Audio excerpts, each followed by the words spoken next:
दर्शकों नमस्कार, राम राम, जय श्री राम और जय माता दी।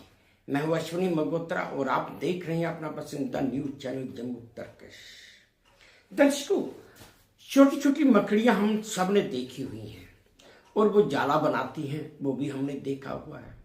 जाला ज्यादा से ज्यादा कितना बड़ा होता होगा? कई बार हम फिल्मों में देखते हैं 1 मीटर 2 मीटर या 4-5 मीटर का जाला होता है, पूरा उसका जो दायरा होता है। इससे ज्यादा बड़ा जाला आज तक हमने देखा ही नहीं है। अभी 2 दिन पहले मैं एक पुराना अखबार मेरे हाथ में कहीं से आ गया और मैं उसे पढ़ रहा था।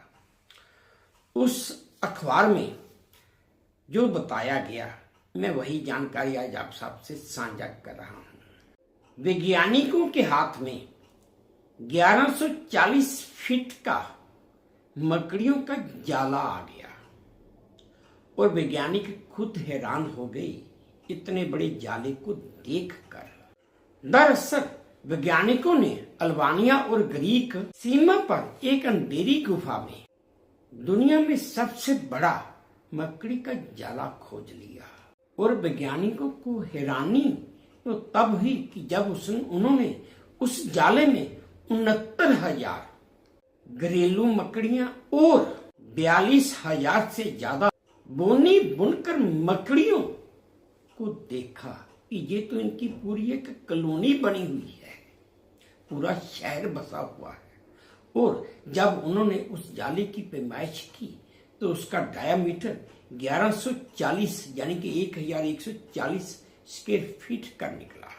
और तो और वैज्ञानिक इस बात से भी हैरान हो गए कि मकड़ियों की कॉलोनी एक सल्फर गुफा में कैसे टिकी रही, जहां पर सूरज का प्रकाश भी नगण्य है। और तो और वहां पर जहरीली हाइड्रोजन और सल्फर गैस का स्तर भी बहुत ज्यादा है। वैज्ञानिक इस्तवान उराक ने कहा कि 2 प्रमुख मकड़ी प्रजातियों का एक साथ रहना और आपस में सहयोग करना भी एक अनोखा मामला है।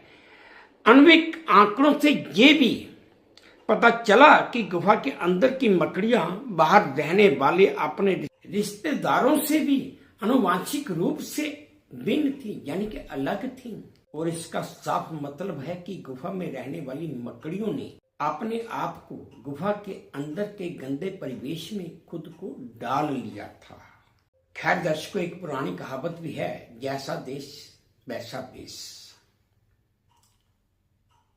अब मकड़ियां गुफा में थीं, चाहे वो जीव हैं या जंतु हैं, कुछ भी है, जिंदा तो उन्होंने भी रहना था।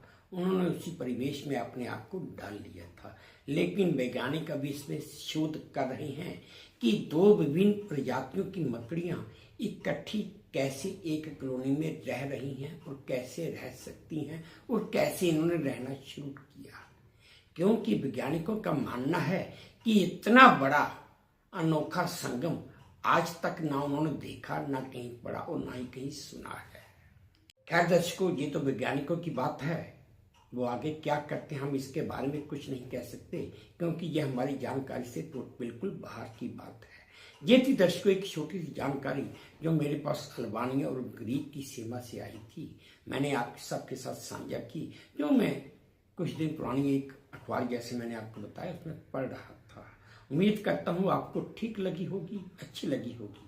अगर ठीक लगी है, अच्छी लगी है, तो मेरी वही प्रार्थना कि प्लीज मेरे इस चैनल को लाइक कर दीजिए, शेयर कर दीजिए और सब्सक्राइब भी कर दीजिए।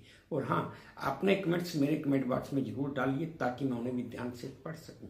बस अब इसी उम्मीद के साथ आप सबसे विदा लेता हूँ कि आप अपना भी ध्यान रखेंगे, अपने देश का भी ध्यान रखेंगे। जय भारत, तो धन्यवाद।